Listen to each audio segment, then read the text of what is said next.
Hello বন্ধুরা, তো আমি ওপরের ঘরে এখন চলে এসেছি। কেন বলো তো, এখন আমি হাসিকে পড়াবো, তারপরে কিছুক্ষণ বাদে আবার নিচে চলে যাব, কারণ চা খাইনি, প্রচণ্ড গরম লাগছিলো। তাই ভাবলাম মেদিকুটাকে হাসিকে পড়িয়ে নিই কিছুটা, তারপরে তোমার চা খাওয়া যাবে ওখানে। তো চলো, এই যে আমাদের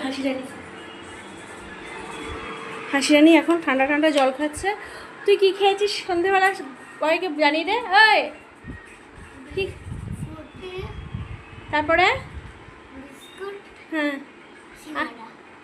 আর কি বিস্কুট বলে দে।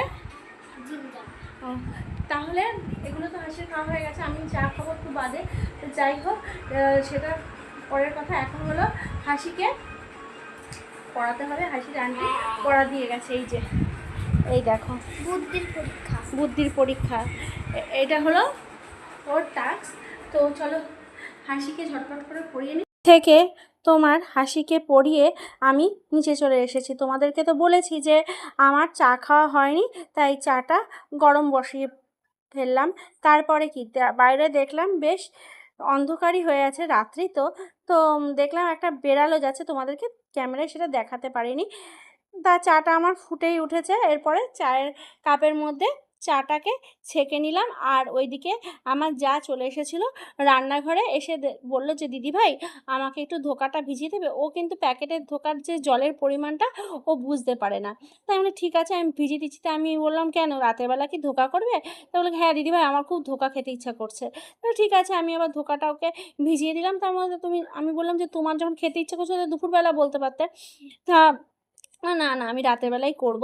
তো রাতের বেলা ও ভাত করেছিল, আমি তারপর ভাতের হাঁড়িটা নিয়ে আবার তোমার খাবার টেবিলে রেখে আসলাম। আর সসপ্যানটা ভাবছিলাম মেজে রেখে যাই, তারপর হাসিকে পড়াতে চলে যাব আবার ওপরে, নইলে ওর বেচারির উপর চাপ পড়ে যাবে। তা ও বললো না দিদিভাই তোমার করতে হবে না, তুমি হাসিকে পড়াতে চলে যাও, আমি এগুলো করে নিতে পারবো। তো আমি হাসিকে তাড়াতাড়ি পড়িয়ে আবার নিচে চলে আসবো, কারণ ওর উপরে না অনেক চাপ পড়ে যাবে। ওরও তো একটা ছেলে আর একটা মেয়ে আছে, যদি ওকেও তো পড়াতে হবে না, ওর বাচ্চারাও তো ছোটো। তো না বুঝে শুনে দুই যা মিলে যদি কাজ করি, তাহলে তো সংসারেই অশান্তি হবে। কারণ একজনের কাজ করে যাবে, আর আরেকজন যদি কাজ না করে, তাহলে তো ভাবে দেখো আমি শুধু কাজ করি, তাহলে তোমার ও কোনো কাজ বাজ করে না, তাহলে কেন তোমার ওর সাথে থাকবো?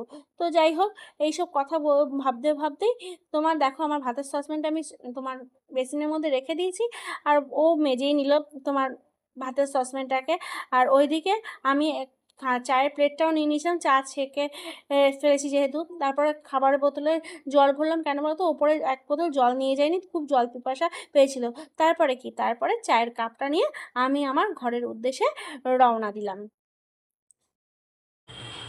নিচ থেকে এই সবেমাত্র আমি উপরে আসলাম, আর দেখতেই পেয়েছো যে রাতের বেলা তোমার ধোকা হবে। আর তোমার ভাত তো হয়ে গেছে, আর তোমার ওদিকে ডালও তোমার অল্প পরিমাণ ছিল বলেই ধোকাটা করা হচ্ছে। ডাল না আমরা বেশি করিনি, কারণ ওরা তো গরমে না ডালও খেতে ইচ্ছে করছে না, ঝোল মাছের ঝোল খেতে ইচ্ছে করছে, প্রচণ্ড গরম লাগছে।